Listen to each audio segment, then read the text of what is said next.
What's up, guys, and welcome back to another video. And today, guys, we're going to be going over a topic that we've gone over multiple times on this channel, and it is going to be how to quickly progress and just level up and get your raid damage and stuff higher pretty much as quick as you can. One of the biggest things that you can do is make sure that you get good cards. I know this is a very reset thing that just gets told over and over again, but did not mean to do that. Well, I guess we're on a public server now. Anyways, like I was saying, cards are really important, and the substats are pretty much the most important thing about the card. Yes, the rarity does matter because it does give you higher stats and a higher amount of substats, but when you really look at it, the most important thing is to make sure you have good substats. I've already made a video about what substats are good on cards, but we're just gonna do a quick run through of which ones you should be going for. So the best substats you should be getting on cards are going to be attack, assist, cooldown reduction, critical chance, critical damage, and fruit cooldown reduction. It used to be 5 substats that were the best, but now technically there are 6 meta substats that you want, but there also are more subsets that have been added that aren't as good, so it makes it harder to get these 5 out of 5 cards. Even though there is another good substat, there's also more worse substats, so it's a win-lose. The reasons why these substats are good is because once you get to a high level, you pretty much only hit criticals, and having a good amount of critical chance will make it to where you literally only hit criticals, and then that means you want to focus on critical damage, which if you look at my stats, my critical damage is really low. I really got to work on it, which is one of the reasons why I don't do that much damage in raids compared to a lot of other people. Then there's attack. Attack is important because it makes it to where you just do more damage in general instead of having to worry about that critical, even though you'll mostly be only getting criticals. But you see your attack stat, this gets buffed by your plus attack percentage, which just makes it to where you do more damage.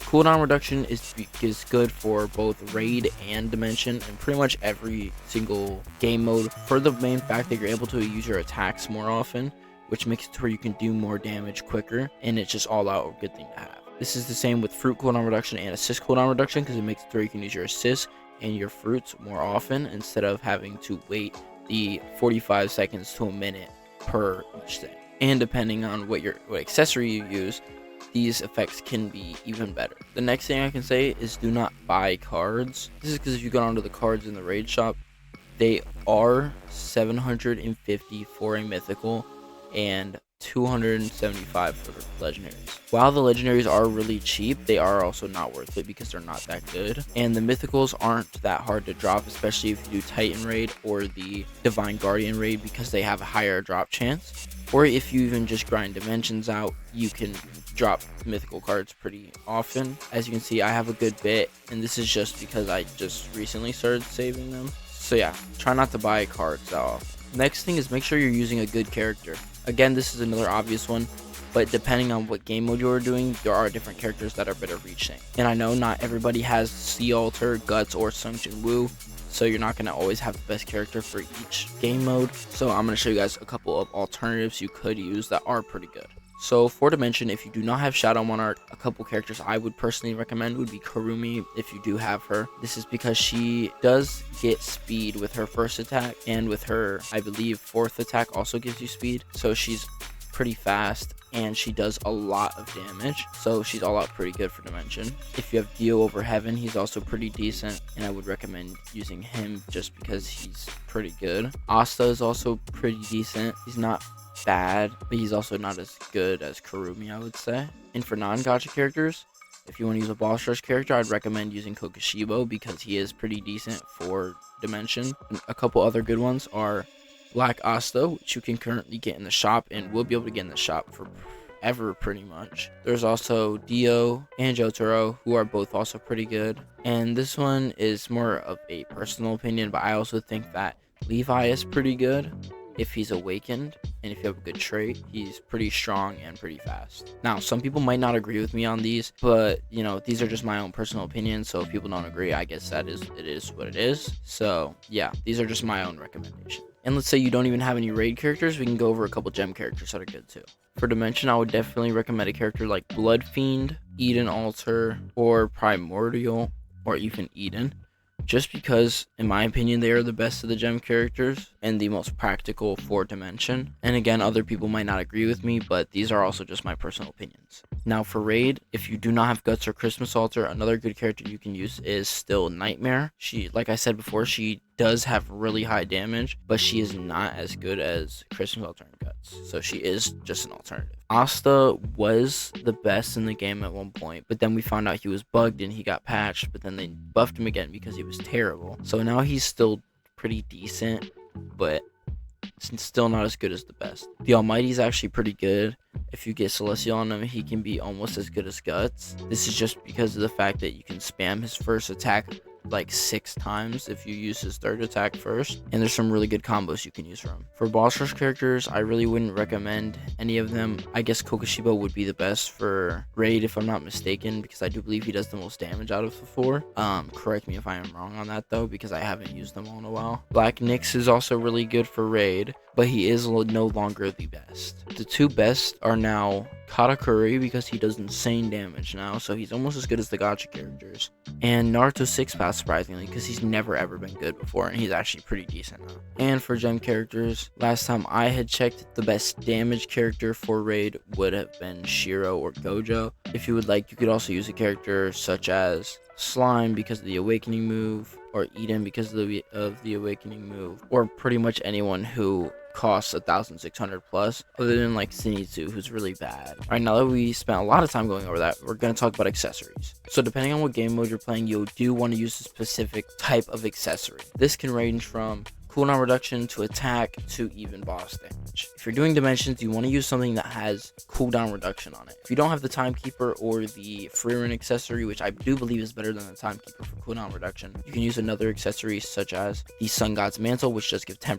cooldown reduction, or the Eternal Orbs, which also does give plus 10% cooldown reduction. If you're doing Raid, you want to use a boss damage accessory. Currently, the Guardian's Wings is the best one you can get, has the highest, but if you can't get that and you have the Bloodlust Claymore, you can use that because it's not far behind. It's also technically better if you're using Guts, but even if you don't have Guts or you don't have this, other good ones are the Maneuver Gear, which has 15% boss damage, the Cursed Chain that also has 15% boss damage, the Blue Flame Wings that also have plus 15% boss damage, and yeah, those are about the ones I would recommend. And then if you're doing Extreme Dimension, I would recommend an attack accessory. These accessories consist of stuff like the Imperial Sword, which is hard to get, the Architect's Vessel, which if you are low level, you definitely do not have, because you get it from the level dimension, which is the 151 plus dimension. There's the Destroyer of Demons, there's the Chainsaw Dog, and that's about it. There probably are other attack accessories that I haven't gone over because I do not have every accessory in the game yet, but I am working on it. Another thing we're going to talk about is fruits. Now,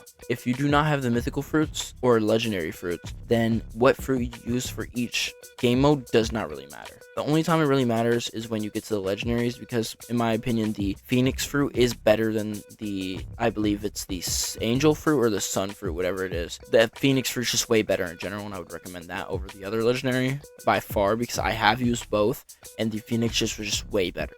And then when it comes to the mythical fruits, you want to use Reaper fruit for your dimensions, and you want to use your robot fruit for the raids. Now, obviously, it's hard to get both mythic fruits if you are not a pro player. So if you are trying to decide on which one to get, I would recommend getting the Reaper fruit first before you try and get the robot fruit, because of the pure fact that the Reaper fruit is really good for both dimension and raid. Robot is just a little bit better for raid. Now that we're over fruits, we're going to talk about pets. Again, of course, not everybody has the Garo pet like I have, but we are going to talk about what mythical pets you could go for. So when it comes to the legendary pets, it doesn't really matter what pet you go for, because most of them are going to be bad anyways. The main thing I would say is try not to go for the Priestess pet, because it is not really good. It just heals you. But pretty much the other legendary pets are pretty decent holder points for when you're going for a mythical. So if you're going for a mythic pet though, I would not recommend going for any of these limited ones, because most of them are pretty bad. The one you want to go for is Kurumi, which is a 0.4% chance out of the raid capsule, but she is the best mythic fruit in the game,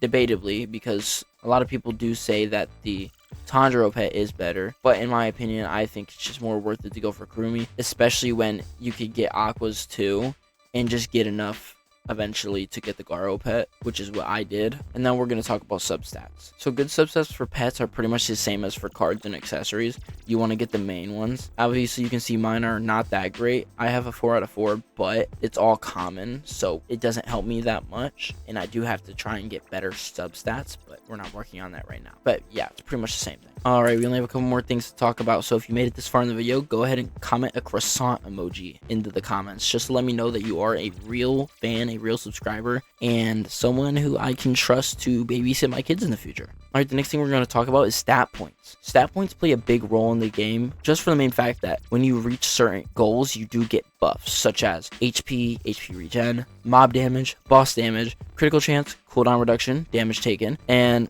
pretty much just repeats. Attack, all kinds of stuff.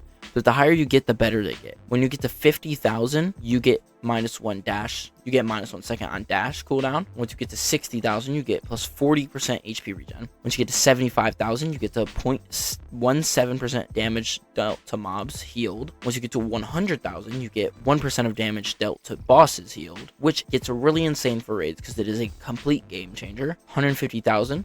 You deal 5% more damage at full HP. 200,000, you deal 7% more damage at full HP, which stacks with the previous ones. 225,000, pet school charges 8% faster, and 250,000 adds 1% damage every 100 combo in max at 10. The 300,000 one, the minus 0.5 second dash cooldown, really isn't that necessary, not that needed. So pretty much once you hit 250,000, you're like maxed out on damage for stat points. But it's still good to keep collecting just because it's cool. All right, next up, you're going to want to make sure that you do all of your things every day. Make sure you do raid every hour. Make sure you do speed raid every half hour if you can. Make sure you do extreme dimension when you can, because it can help you get better characters. Make sure you do boss rush, because that can get converted to raid tokens. And make sure you're doing raid challenge, because that can get you your trait rerolls.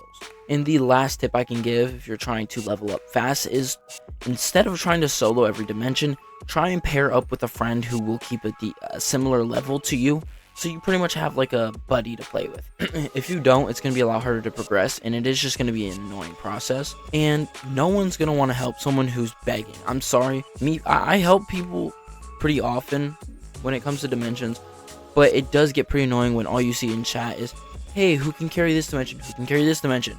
No one's going to want to join unless they're doing it for daily quest. And at that point, they're only going to do it once. So try to find someone who will keep a similar level to you, or just find a friend who will help you out. Alright guys, and that is the end of the video, guys. If you stuck till the end, make sure to like and subscribe, and make sure to leave a comment down below, because it does help me get reached out into the algorithm.